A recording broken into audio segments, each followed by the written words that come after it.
Tonight's moderator is a fellow club member, Jay Henderson. Jay recently retired as vice chairman of PricewaterhouseCoopers, where he served in that role from 2007 to 2016. And he led the execution of PwC's strategy across the Midwest region.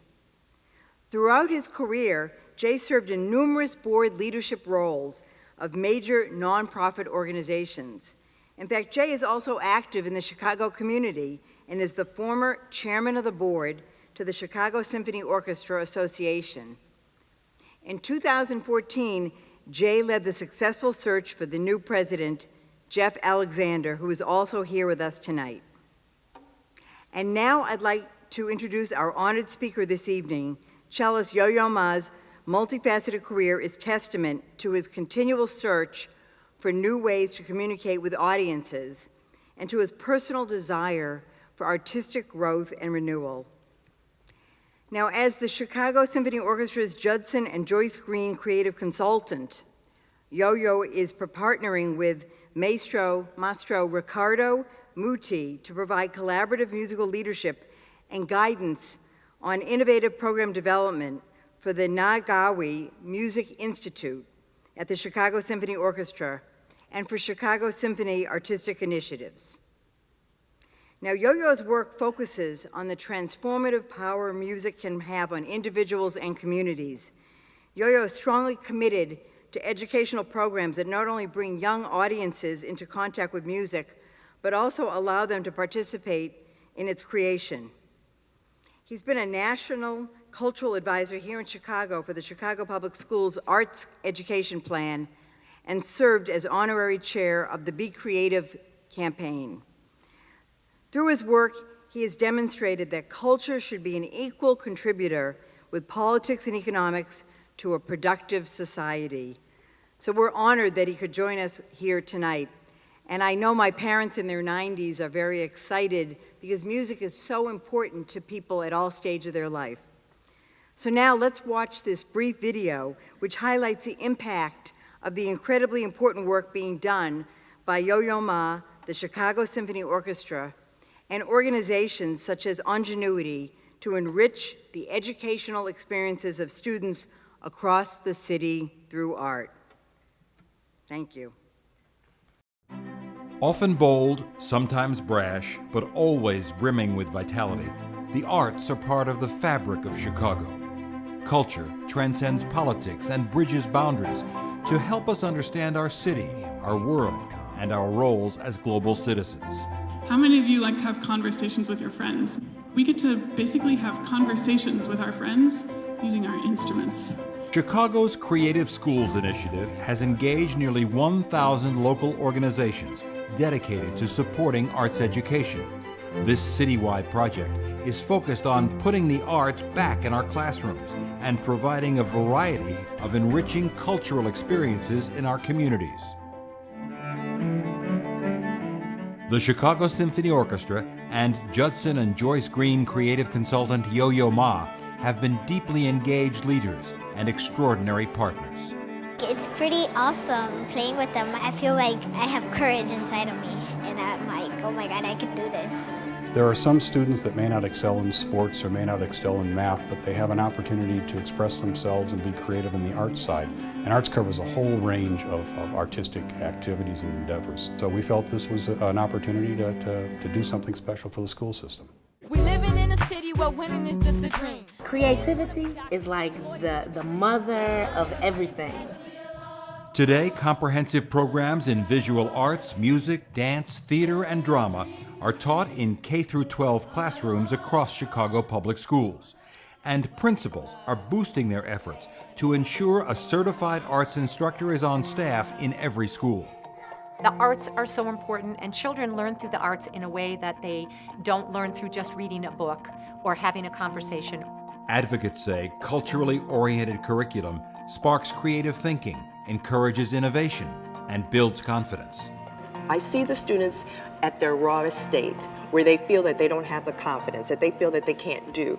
But then at the very end, you see this wonderful project. It's like a blooming flower. Besides enriching lives, Arts education strongly correlates to better student performance, higher grade point averages, and test scores in all subjects. Teachers are encouraged to integrate the arts with classroom work in math, science, English, and more. At Swift Elementary, the CSO-sponsored River Project focused on visual arts, music, science, and biology. Now the pollution is doing what? Spreading throughout the river, right? A trip to the river provided inspiration. We also saw woodpeckers. They came out of their holes as if they were greeting us. So they liked you. That's good. You'll hear a lot of things that reflect rivers in this movement. There are all kinds of things in this music that sound like nature, so listen for that as we play it. Thank you. Shared cultural experiences also remind us of the many things that connect us. Having the CSO and Yo-Yo Ma come here gave them this ownership of the project because they knew that they were here to see them. They were there to share with them and to talk with them and to see what they thought about music and what they thought about this river. Chicago's investment in arts education is showing strong returns. More than 2/3 of CPS students now attend a school strong or excelling in the arts. More promising, even in the face of serious fiscal challenges, many schools continue to prioritize staffing in the arts. Not only have the students, but the parents have bought into this, the faculty, the teachers union, the teachers have bought into it, the principals have embraced this, and I think that other communities around the country are looking at Chicago and just trying to understand how they could do something similar to this to put into their school system. If you want the world to be better, if you want to bring about ideas that have never existed, if you want to make everything better than we see it and the next generation find it, you must contribute.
Yo-Yo.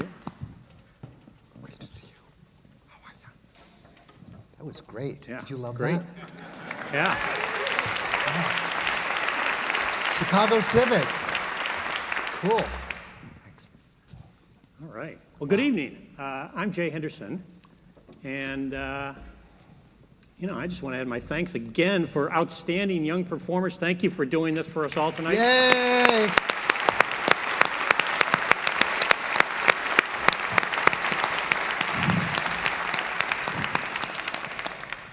Yo-Yo, it is an honor to have you back in Chicago again. It's great to be here. It's really, really so nice of you to be here tonight. And isn't it great to see these young people up here at stage? It's wonderful, and I want you to know that if you like this music, do you like this music? Okay, so we're here to talk about all kinds of things, including cultural citizenship, those kinds of things. But here's a question. If you'd like to hear this music around the holidays in December, there's a place you can go to every year. Chris Kindelmark, they play this, all 6 Brandenburg concertos, you know, with mulled wine. Are there, you know, hot cider, okay. And this is one of the things we try to do, which is to play music that's absolutely fantastic, but do it in such a way that it doesn't go away, but it keeps coming back over and over.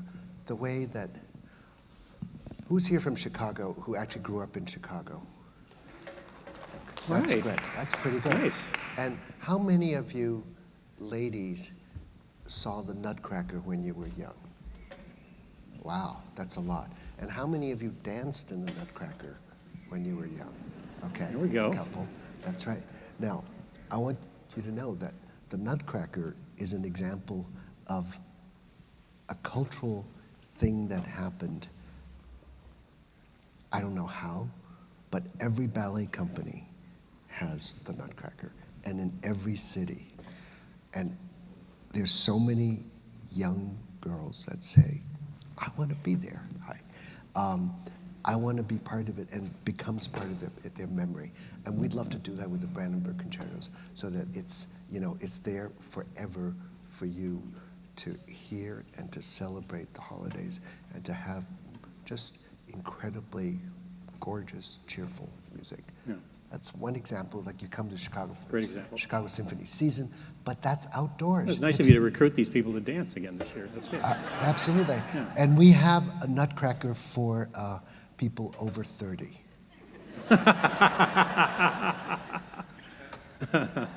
Very good, very good. So Yo-Yo, the video talked about the importance of art education, the way in which when young people get exposed to art, they really blossom and it makes such a positive impact. You've been in the schools, some nice photos of you in the schools. How do you see that impact when you're in the school environment and really touching these young people? Oh my goodness. Well, I'll give you 2 examples. Yesterday I was in one of the magnet schools, Disney, and they had 5 different schools that they were working with civic musicians and Nagani Institute. And they were celebrating courage,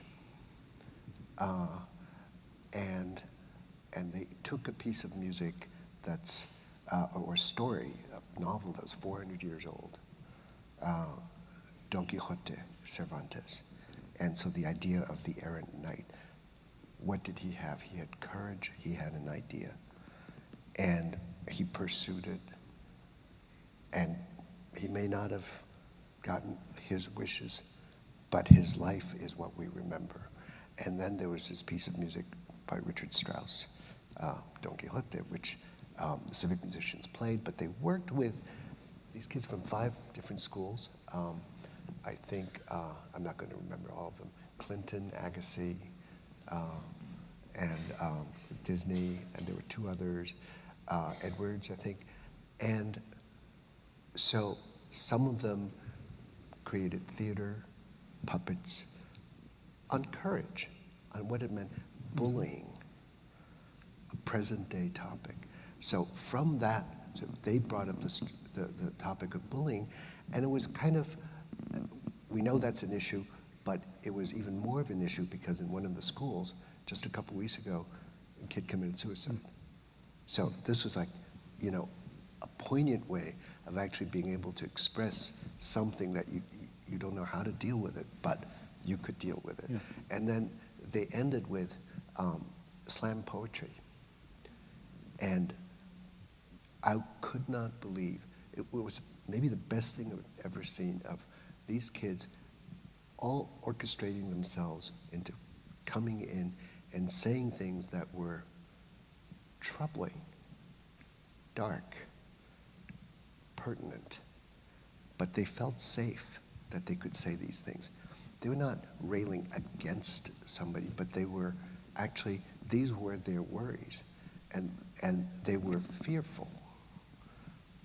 But the venue, the school, they were actually able to say very difficult things and express it.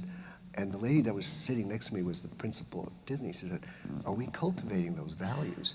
I said, "Well, let's not look at what exactly they're saying, is that they think that for them to be able to be teenagers, high school kids, middle school kids, who actually are worried about all kinds of things, identity and peer group pressure and all kinds of things, but for them to be able to actually reveal what is foremost on their minds and to do it with absolute kind of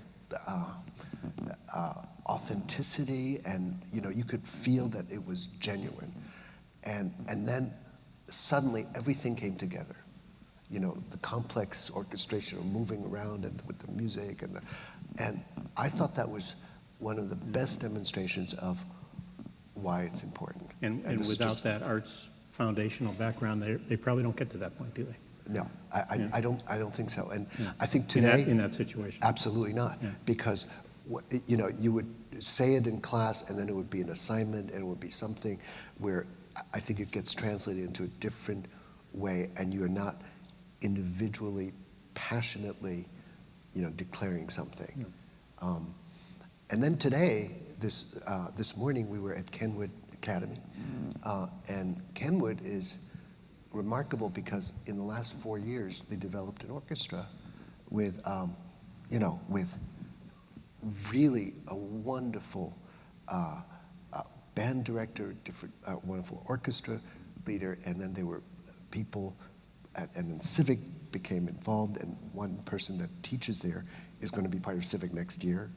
We met him as we left. But then I heard, you know, that there are 180 high schools in the Chicago Public Schools. But of those 180, which Paul must know, absolutely, there are 5 schools that have an orchestra program, a complete orchestra program. So I think there's so much incredible work that's been done over the last number of years that I've observed, including David Vitale and Paul Strayweis and Ingenuity, you know, getting to be such a great example for the rest of the country to get arts education as part of core curriculum. Well, I mean, that's an unbelievable thing. The work that you've done with your leadership of advocacy, the work that's gone on around CPS, and the leadership with Ingenuity, the support of the Chicago Symphony Orchestra. Many of you may not know, but over the last 3 years, the number of schools in the Chicago Public School System who have a rating of strong or excellent in their arts education program has more than doubled in the last 3 years. And it's because of the advocacy of Yo-Yo, the leadership, Paul, Ingenuity, CPS. It's a trip, and there's so many important people who have provided important support, civic and cultural leaders here, in many cases very quietly, but very supportive. And your impact has been pretty significant on that, Yo-Yo. We cannot underestimate the support that individual citizens and and foundations and that have actually made this happen. I think Susie Gephardt is here tonight, and where are you, Susie? Where are you? Susie. Hello. She's here someplace, in spirit at least. And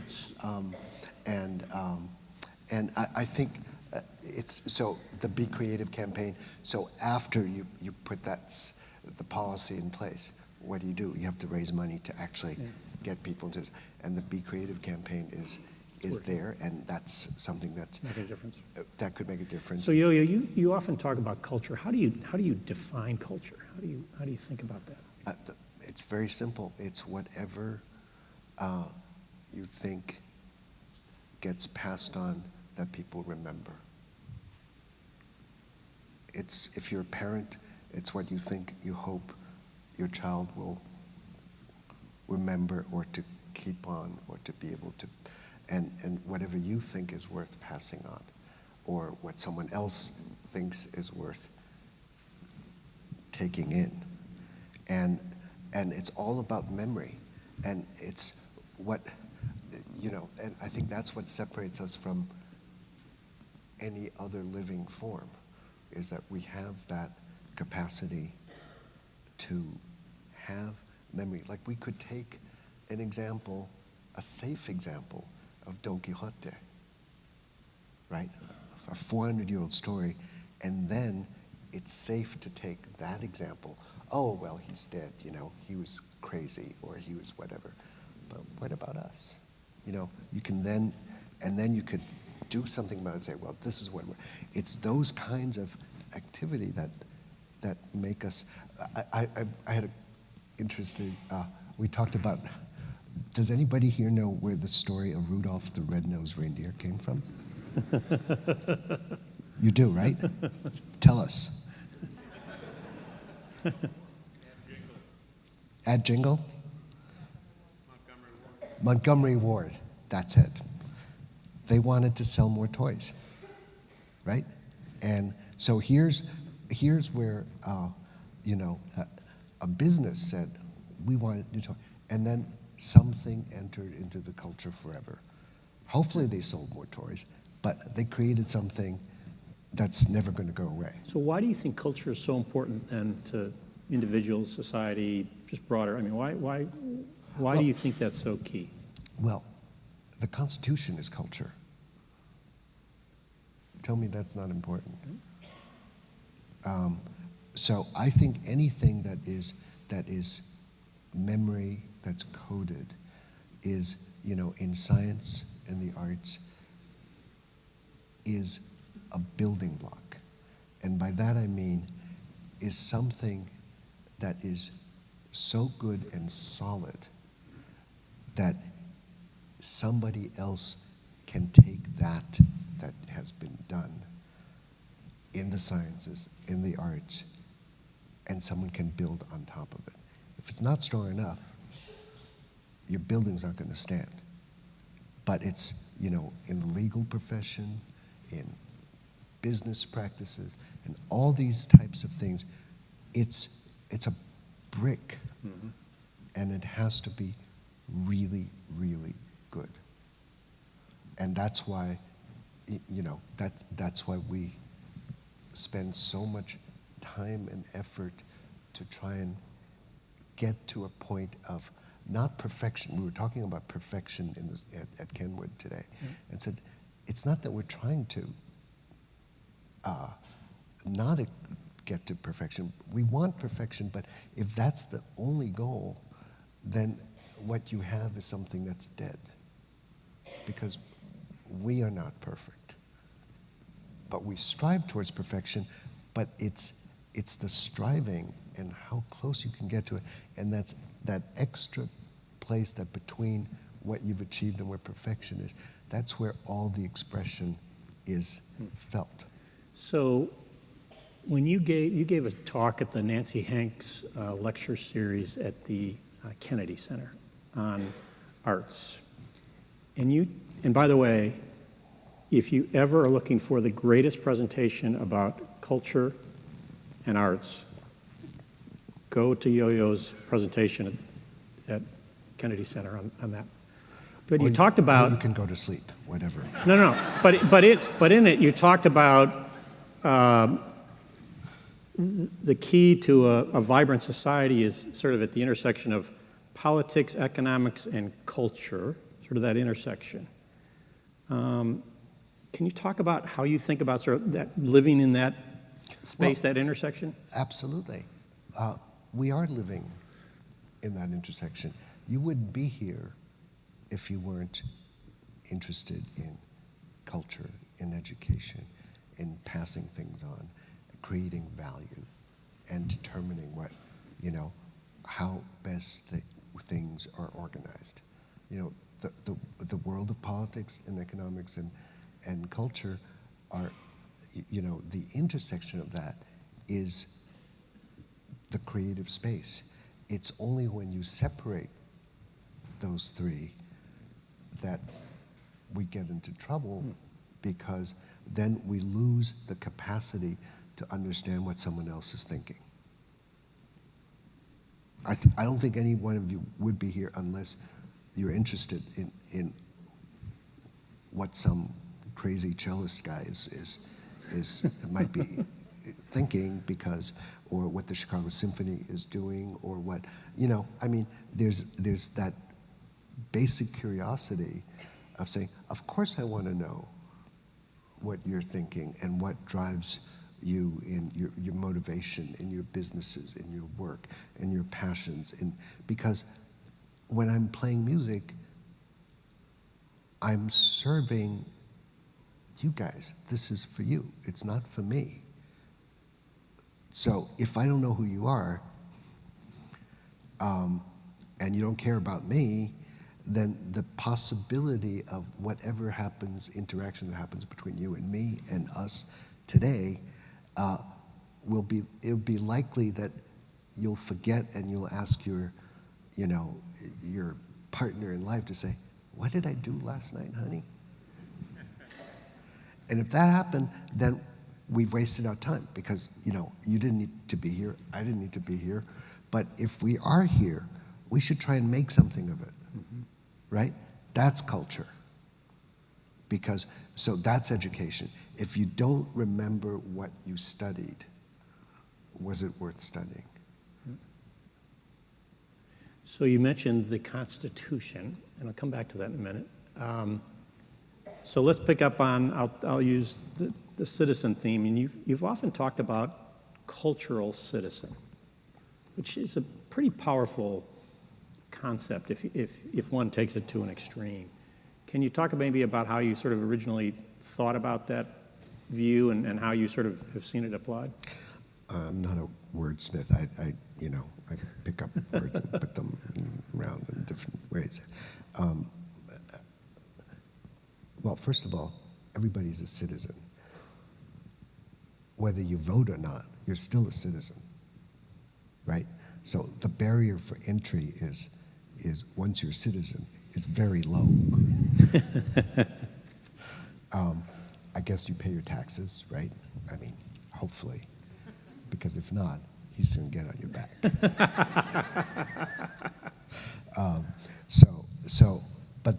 But you do more than just vote and pay your taxes. You care about things. And when you care about things,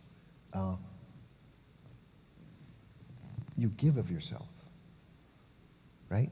So every teacher is a cultural citizen, right? Every parent who cares about their child. If you don't care about your child, well, maybe, the value of your cultural citizenship goes down a little bit, because maybe you don't care about passing on what you're thinking, what your thoughts are, or what your collected, wisdom or whatever.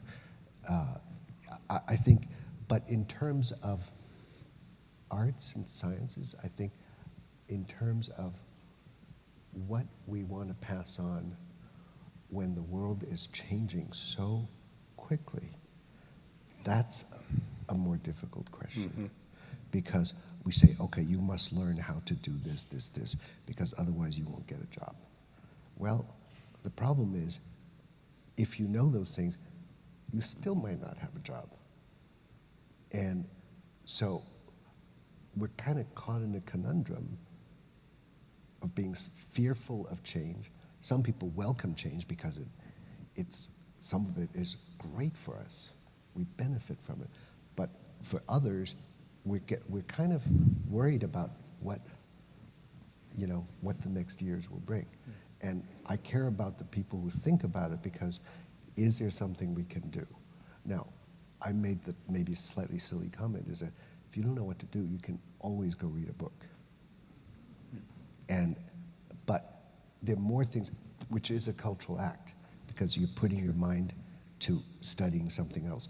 But you can, through the arts, and not through necessarily studying a specific subject, you open your mind to possibilities. You open your mind to wonder. You open your mind to actually seeing what should be there and isn't there. You open your mind to the exceptional or the exception from what's regular and irregular. Well, maybe we see a lot of regular, but if you kind of see where the cracks are, you might be able to do something about it. Someone hasn't thought about it, you come up with a new idea. Those are the types of things that we need to do. I think those of us that have had kids, I think we know that at certain points they get very worried, right? Because they think, which is odd, because on the one hand they have decades to live. On the other hand, their time horizon is like, this must happen now or it's never going to happen ever again. And I don't get that because I'm old. And I see time, what? I may not live that long, but 10 years, it's nothing for me, right? So this is something that I think is really, really interesting because I've been thinking, did you like this piece? Yeah, lovely. And it's a piece that, it's to a child, and there's there've been so many shootings, and we feel powerless, right? You and I can do very little about it. Maybe you can do more about it than I can. But I'm thinking, so purpose of music, this is a piece, you could be a lullaby for a child. It could be played at a wedding. It could also be played at a funeral. And it could be a theme song for what we want to represent, that every time someone gets killed, especially a child, someone plays this song. It's just out of feeling the humanity of what something is, even when we can't necessarily do anything immediate and tangible about it. That's a purpose for culture. Mm-hmm. Yeah, exactly. What do you think all of us in the room can do to help further accelerate, some of the impacts we're having? Anything that you've seen that you think you could challenge us on? Well, first of all, the fact that you're here and interested in hearing a conversation is one thing. Your daughter Katie said something interesting. Katie said when we were in the dressing room, said, "Hey, don't we have like 3 instruments in our house that never gets used? Can't we kind of donate it, right? There's a saxophone, right? There's clarinet. Clarinet. Flute. And so, for one thing, we just said there are 5 high schools in CPS that have orchestras. That means we have 175 to go. Or let's say we don't want every school to have orchestras. Maybe we want 60. So if you have instruments, maybe you'd like to donate them. That's one thing. But I think there are many things that you can do. You can take an idea like something like that. If you like it, you can run with it. One thing that we really tried to do, and this is, I think, also Mr. Muti's idea. He went to Saint Sabina and spoke with Father Flager, and then at the Nagandi Institute, one day we thought, I think Jonathan McCormick and I and a couple other people went to Saint Sabina and said, I said, I have a cello, can I play something? We started talking a little bit, and Father Flager came out and said, well, the city of Chicago promised me $500,000 for the programs that we do, and we're gonna. He gave us $250, but then ran out of money. I thought, wow, that's not so good. So I thought, maybe we've been wanting to do things in the South Side. Worked at the Theater Gates's many of his buildings and did things there, and we have some programs there. But I thought, why don't we do something for a group that actually is absolutely, right in it, and if his programs really work well, so we're proposing that on June 11th, to go there and to play a concert that I would actually love to invite all of you to, because here's the thing, it's about meeting. Like with slam poetry, under safe circumstances, it's not we can go there, we can meet, and we can talk. And they want people from the rest of Chicago to come visit. They're so welcoming. I walked in on Sunday at like 10 o'clock, and immediately was like, me? Hello? And they just says, oh, come in, are you coming in for the service? Are you coming for this? And so friendly. And what I propose to do is to do something, you've all heard of the Columbian Exposition, I hope. Phew. That's cultural. And so one of the things that happened there is Dvorak visited and in fact conducted the CSO during the exposition, right? Jeff? Yes? No? Helen? Okay. And I don't want to lie. But Scott Joplin was also there. But they never met.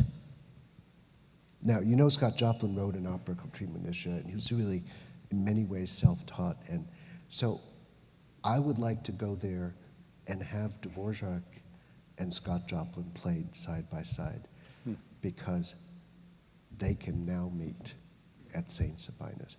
But why should they meet? Why should any two people meet? I'd like to give one more example, which is that Dvorak spent only 2 years in this country, and he taught at the National Music Academy. And his students then taught other students. And those students included Aaron Copland, Duke Ellington, and George Gershwin. So the results of what happens when people meet can be absolutely, totally unexpected and exceptional, because Aaron Copland, Gershwin, and Duke Ellington don't sound like Dvorak.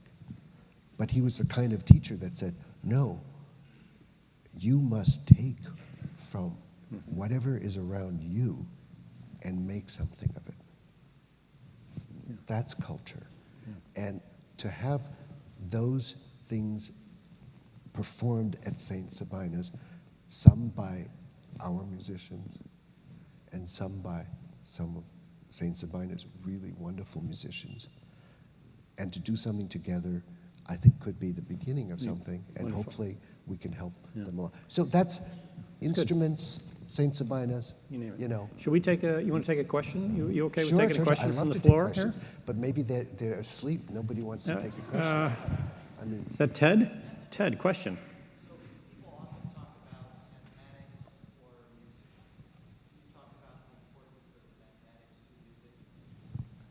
So I was told if we get a question from the floor, I'm supposed to repeat it. Yes. So Ted asked about, people talk about the importance of mathematics and music, but can you talk about the importance of mathematics with music? Is that close enough? Yeah. Well, I mean, certainly I think mathematics tries to be beautiful.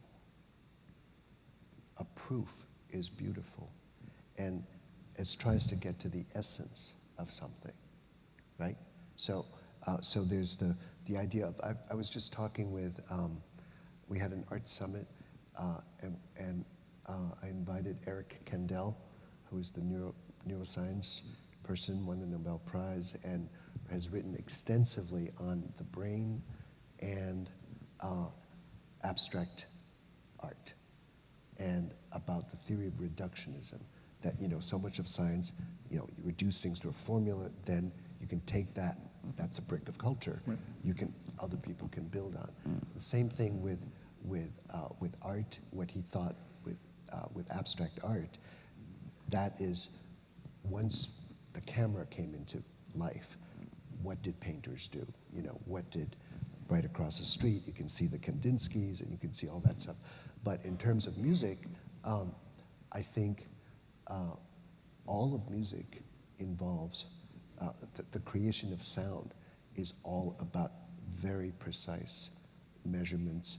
The idea of any music that is either composed or improvised, time is also measured. And in terms of architecture of sound, it's all about proportionality, and that anybody who wants to not be nervous about whether they lose their memory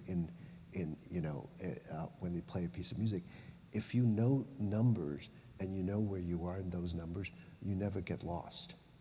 So, I mean, it's a profound part of music. It's just not talked about because that's not the purpose of music. But the math is absolutely built in. And there are many, many more ways we can talk about that. Good. Others? Yes, Francie?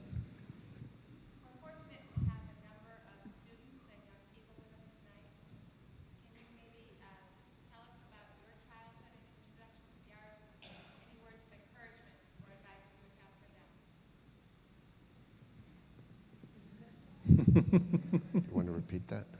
Oh, yes, thank you. I was enthralled in your answer. So, Francie is asking the question, we have some students here, and any words of advice for those young students? So I shouldn't have talked about the Glühwein and the Christkindlmarkt. I thought you were. See, I mess up all the time. Well, what's... I had a very unusual life. I was born in Paris, had a wonderful teacher there, came to the States when I was 7, and I think I'm one of the lucky people to have had different mentors, different types of mentors at each stage of my life. So my first teacher was incredibly loving. She was a French teacher. She's still alive, and I see her. My second, I started on violin. I was hopeless. I wanted to play double bass because it was huge. We compromised on the cello because it was my size. It's like, it's not a very interesting, artistic, creative story. I didn't get, the sudden insight, oh, this is what I want to do. But I had a great cello teacher, second cello teacher in the States, because he was not only a great cellist, he was also a very kind man. And I needed kindness in my life because I was very confused and very unsure of myself, and even though that it seemed that I was excelling at various things, I didn't particularly think so or know so, and because music was so much part of my life, I never felt that I made a decision to become a musician, which really bothered me because I loved music, but didn't think that necessarily that was, the profession I wanted to do. So the horrible thing is that I didn't become comfortable being a musician until I was about 49 years old. That's slow, right? That's regressive. And what allowed me to feel that way was because I had always been interested. I realized that when I was 49 that my greatest passion is actually people. And what I always was interested in music was who did it and why, which is my basic question about everything all the time. You see a beautiful building, who made it and why? Let's see a beautiful dress, who made it and why? You see. So you've got a new 2-month-old grandson named Teddy. So how are you going to approach the discussion of music in young Teddy's life? Well, that's very funny because, and this is kind of personal because for both my children, Nicholas and Emily, they had lessons and, piano lessons, and Nicholas sings and dances. My daughter played violin and piano, and they loved music, but they don't want to be a professional musician, and that was great. My wife actually was the one that said they should learn these instruments because that's what you do and that's part of the family business, I mean, if you call it a business, which we may need to talk about later on. And but Teddy has incredible cello hands. There you go. I mean, I never, and you heard it here first. Right. But I'm totally joking because I see that they are absolutely fantastic cello hands.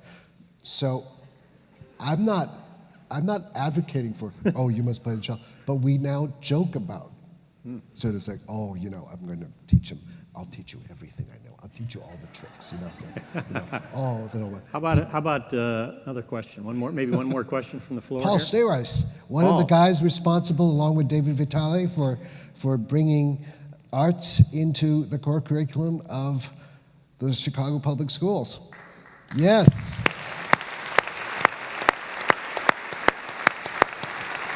Not so bad.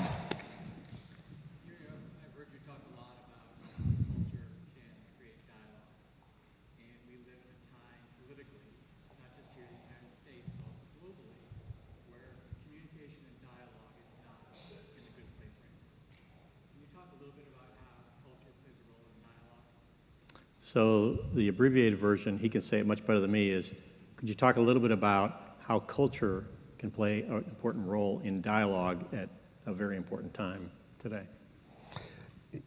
What's I think is interesting is when there's a divide, it's always interesting to figure out what someone else's point of view is. We say there's an empathy deficit. It's an empathy deficit on all sides. I think I play a lot in blue states and I play a lot in red states. And most of the time, we have really pleasant conversations about lots of things. You can feel certain divides but you can also acknowledge that they exist and not talk about them. Or people say that if you really disagree with somebody, spending 30 respectful minutes with someone else who has a different opinion actually helps in changing their minds eventually. So, I am from that school because I try not to be partisan as much as possible, and because music should be for everybody and shouldn't, create rifts. I was at MIT the day before yesterday, and I met Paul Cantor, He said, "Hi, I'm Paul Cantor. I used to be in government." I said, "I know who you are." You know, he's doing something else. And, people have views, they have opinions, they say things at certain times, and then, they do other things, and then either they say the same things or they don't, or whatever. People are always allowed to change. Yep. And I'm allowed to change. You're allowed to change. But if we stop the dialogue, then it becomes problematic. So I actually want to seek out dialogue, and doesn't matter. Tell me what you think.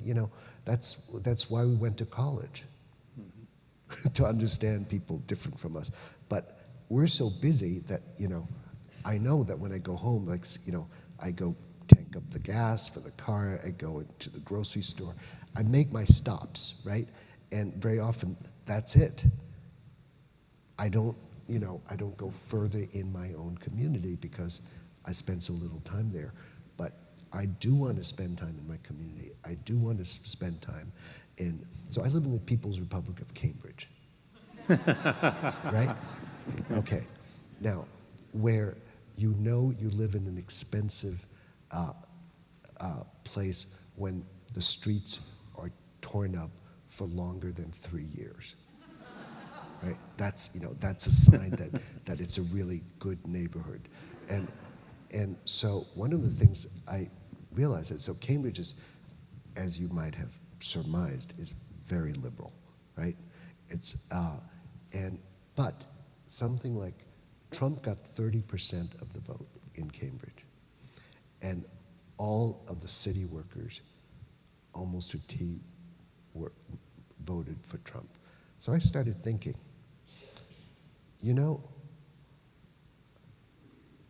the streets are torn up all around us for years. Do I ever stop to talk to one of the city workers that are tearing up the streets? No. I look at them as a nuisance. As, oh my gosh, did you have to do that? Did you have to kind of misread that so that you paved and then you did it over again? They're human beings. They drink coffee in the morning. Am I so busy that I can't humanly say hello or do something, or so there's lots for us to do. It's just I didn't think about it.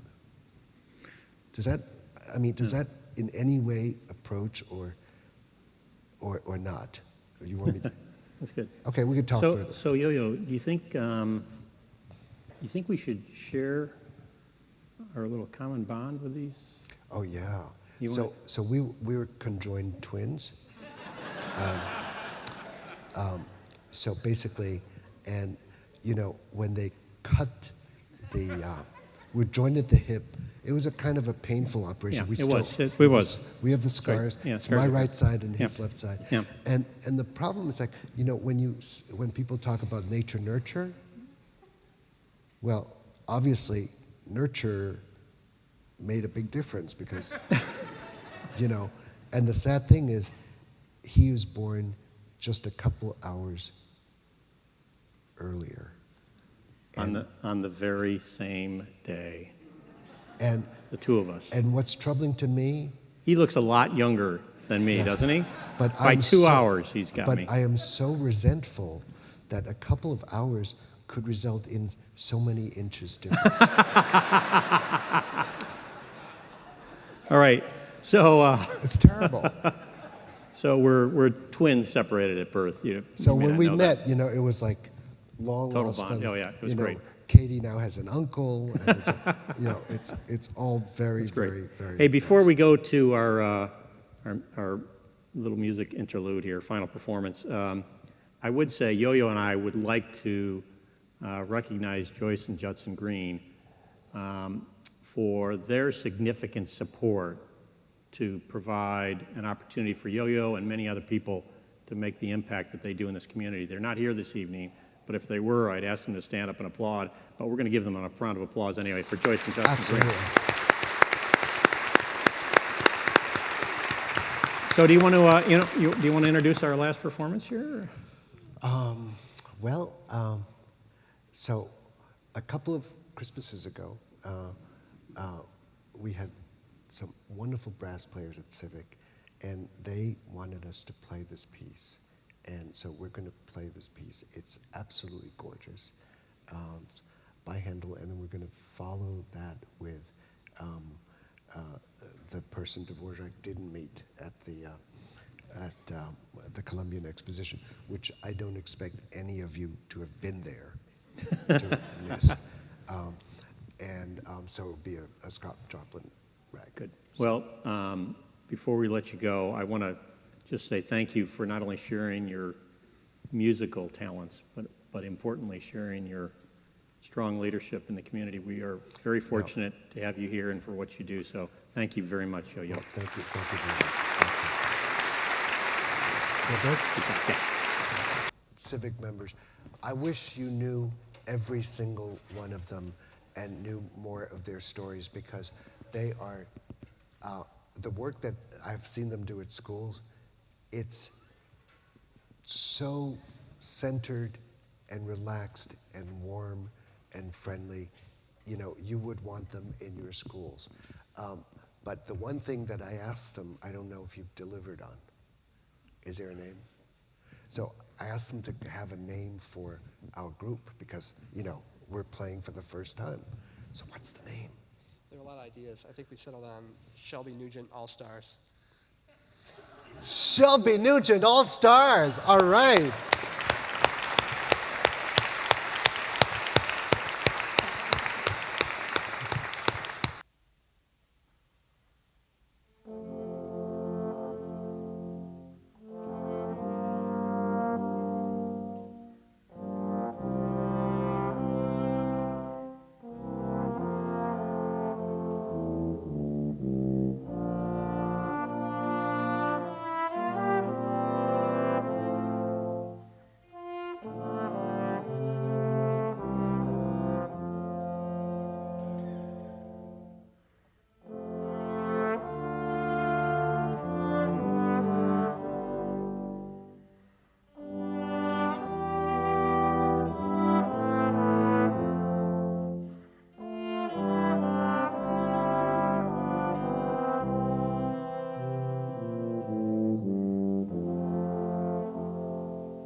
One more time. Let's go to the front. Let's go to the front. Let's go to the front. Come to the front.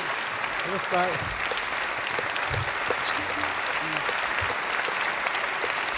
Thank you. 1, 2, 3, go.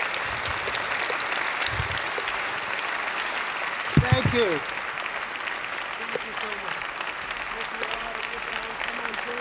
Well, I'm inspired. And on behalf of the Economic Club, thank you, Jay Henderson. Thank you, Yo-Yo Ma. Thank you all for being with us tonight. Thank you.